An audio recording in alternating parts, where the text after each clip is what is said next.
Alright guys, so this is how to unblur fast native speech, right? A lot of people have trouble actually hearing the sounds of the language when they're trying to learn a foreign language, right?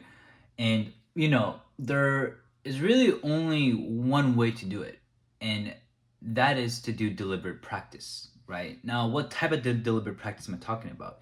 You're gonna have to mainly just listen and immerse yourself in the language, and you have to be attentive at hearing the language. Like, you can't just passively listen to the sounds like in the background.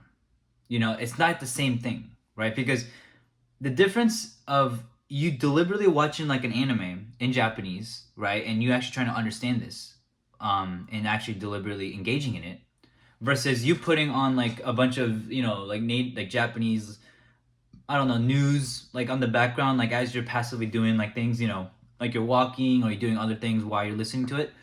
That is not nearly the same level of attention, right?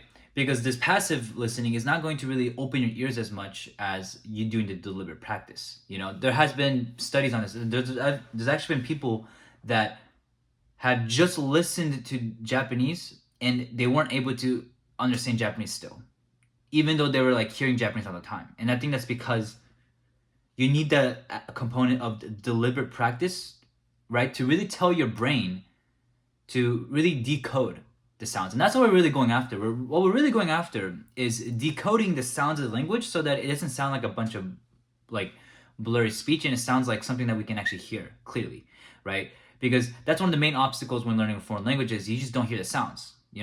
But once you can open your ears to the sounds, then it's a lot more. Then it's a lot easier to learn new words because then you can actually hear them. So that's why that's why if you want to learn how to unblur these sounds, you're just gonna have to watch a lot of content in the language. So basically, watch YouTube videos. With French, I watched a bunch of YouTube videos, and then with Japanese, I just watched a lot of anime, right? And that's pretty much like how you do it. But what you also can do to really speed up the process, and this could be done like maybe like 30 minutes. I recommend only do 30 minutes a day. Okay, so what I recommend is get like download like a YouTube video of someone just speaking in the language, right?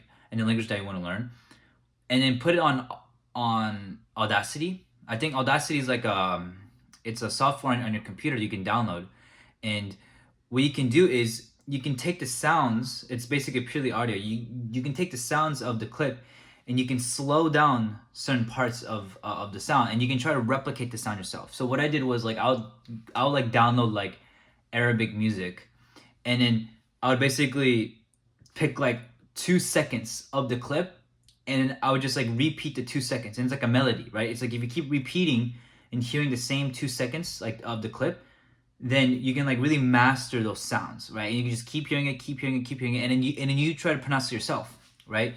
And this is kind of what I did for French music. I didn't have to do it for Japanese because my Japanese is already pretty good, but for French I definitely had to do it. And if you can just like have a native speaker next to you correct you, right?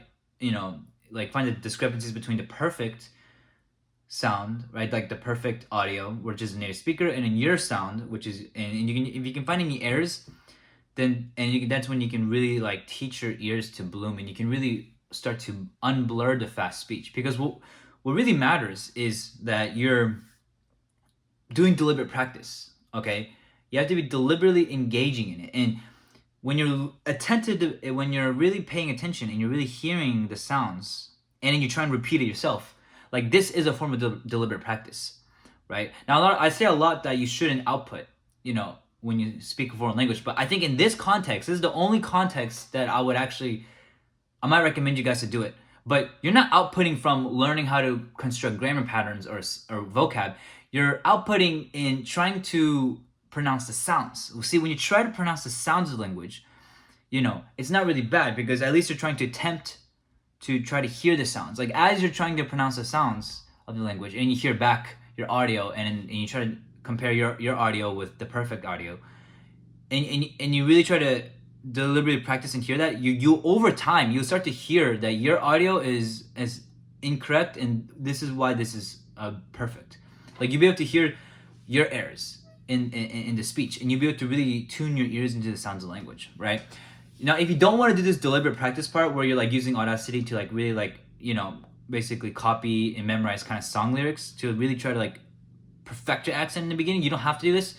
What you could do is, like I said, you can just immerse yourself in the content, like just listen to the language, but not listen passively, listen deliberately, which means like you're gonna have to watch the TV show, you're gonna have to watch like YouTube videos and actually deliberately engage in it. That would be a form of deliberate practice. But another way to shortcut it would be to do like 30 minutes a day of this type of ear training, right? This is like ear training, where you basically, take a random click, like, I'll just take like a random YouTube video from the internet of a French guy speaking, put it in, and then I'll just pick literally 3 seconds, only 3 seconds of the entire video of this person talking, and I'll just try to like memorize those 3 seconds and then just keep hearing it over and over and over again and try to produce those exact same sounds. And it'll be better if you could have a native next to you, like correct you in real time, because that's gonna be really helpful. And that's what I plan to do with Arabic. With Arabic, before I'm even gonna try to learn the language, like actually learn the vocab and grammar, what I'm gonna do, I'm gonna have like a native speaker like really just, sit next to me, and I'm gonna try to pronounce the Arabic sounds like in real time. And when I can do like this would be perfect, especially with the salahs. Like, when you're Muslim, you have to say certain sounds, and I haven't really mastered those sounds yet. So, if I could say the beginning of the salah, right, and then learn how to say like, like Subhana Rabbi Adim, like if I can learn how to say that perfectly, and I can have like the native speaker, like I can basically download like a praying video where the Arabic is speaking like this, right? And I can have my voice, and I can have like a native speaker correct the differences between my voice and the perfect accent of this person's voice, right? And then that's like one way I'll recommend you guys can start doing to really tune yourself into the sounds of language, because that's the one barrier, guys. Because once you have the sounds of language, once you can actually hear all the sounds, it's gonna be a lot easier to learn vocab and grammar, so that's like one shortcut way. But I only recommend you do like 30 minutes of this per day, only 30 minutes, because this is like deliberate practice, right? It's gonna be pretty taxing on the brain, because you're doing a lot in a period of time. Just listening to the content, like watching content in language, that will bloom your ears over time, but it takes a lot longer.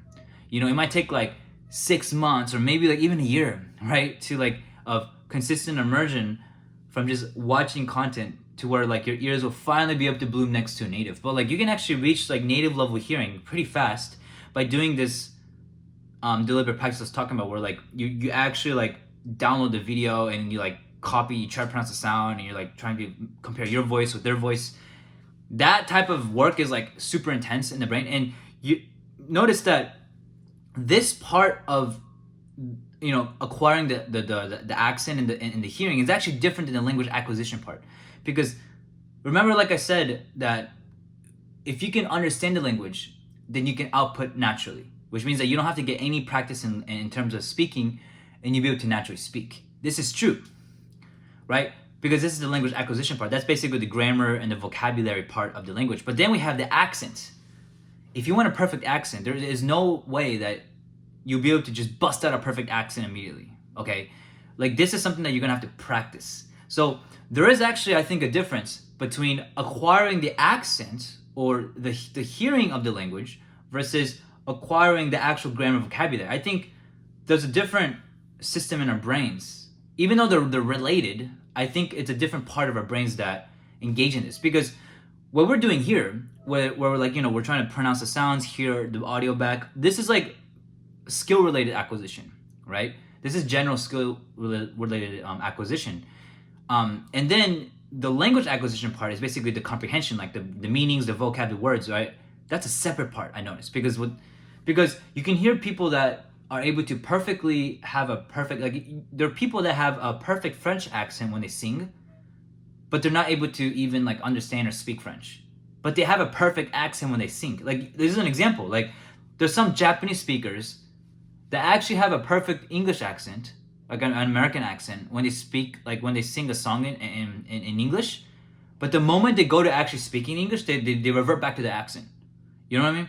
So that's because, so that's an example of like the accent and the actual language acquisition speaking part is like separate. That's what I've noticed, but if you want to be perfect in both, you're gonna have to tackle one individually, right? And this is why I recommend you guys focus on the pronunciation first, because and the hearing and the accent, because that's the foundation of language. Because language is just made up of sounds. Right now, I'm just blurring a bunch of sounds. The reason why you're able to understand everything I'm saying and convert into meaning is because of language, right? But at the end of the day, like, well, I'm just blurring a bunch of sounds with my mouth. That's all it is. But you're able to understand it. So that's the thing, guys. So that's why yeah, this is really important, guys. This is what I would do to really unblur the fast speech. Just do this practice, okay? Like hear your voice, hear the other person's voice, back and forth, back and forth. You can slow down the audio with Audacity, and this is what you can really be doing to really like perfect your accent, guys. I recommend you guys try it.